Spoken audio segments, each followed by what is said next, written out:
যাত্রা দলীয় রাজনীতি আপনার জায়গায় করেন। যখন আমরা সম্মিলিতভাবে আসবো, একই সুরে আমরা কথা বলবো, শেখ হাসিনার পতন অনিবার্য করবো। শুনলেন না যে দক্ষিণের মেয়র তাপস বিনা ভোটে নির্বাচিত জবরদখলকারী আরেকজন, উনি বাণিজ্য ভবন তৈরি করবেন এখান থেকে 2 কিলোমিটারের মধ্যে, পরিচ্ছন্নতা কর্মী, যাদেরকে আমরা কি বলি সুইপার বলি, যারা ঢাকা শহরকে পরিষ্কার পরিচ্ছন্ন রাখে, আমাদের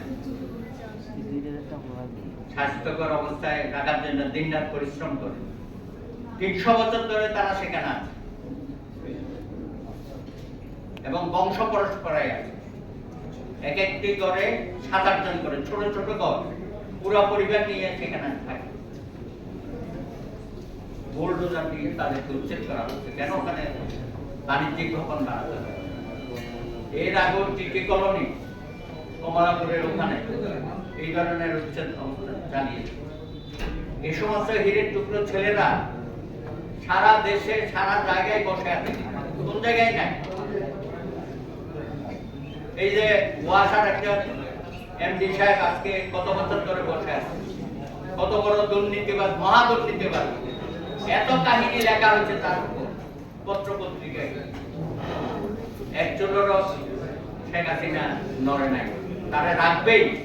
জনগণের বিরুদ্ধে গিয়ে তাকে রাখতে হবে, পাপন সাহেবকে রাখতে হবে, সালাউদ্দিন সাহেবকে রাখতে হবে। কোথায় না, আপনি উচ্চ আদালতে যান, সেখানে বিচারক নিয়োগ হচ্ছে কিভাবে? কোন আইন কানুন বিধিমালার তোয়াক্কা করে না এরা, যেমন খুশি তেমন বলে কি যে আমার লোক কিনা, এত নেতা সত্যতা আমার দেখার দরকার নাই, আমার কথায় উঠবে করবে কিনা, সেই ধরনের লোকগুলোকে বাছাই করে সেখানে বিচারক নিয়োগ করা হয়।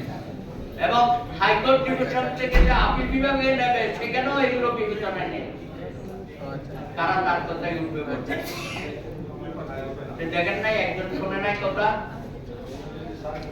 16 সংশোধনী বাতিল করেছে রেসকে সিনহা, শেখ হাসিনারই তো নিয়োগ প্রাপ্ত, অনেক যাচাই বাছাই করে তাকে দেওয়া হয়েছিল, কিন্তু রায় কেন দিল শেখ হাসিনার 16 সংশোধনীর বিরুদ্ধে?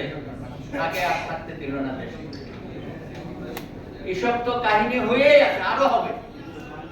যত দিন যাবে তার রূপ আমরা আরো দেখতে পাবো, কিন্তু আমরা বেশি দিন অপেক্ষা করতে চাই। আজকে আমরা যারা এখানে আসছি, আমাদের সুর, তাল, লয় একটু যেন ভিন্ন ভিন্ন হচ্ছে। আমি কিন্তু ব্যক্তিগতভাবে এটা আশা করি। আমরা একটা মহাসংকটের মধ্যে আছি, হিমালয় সমান একটা পর্বত আমাদের ঘাড়ে চাপে বসে আছে।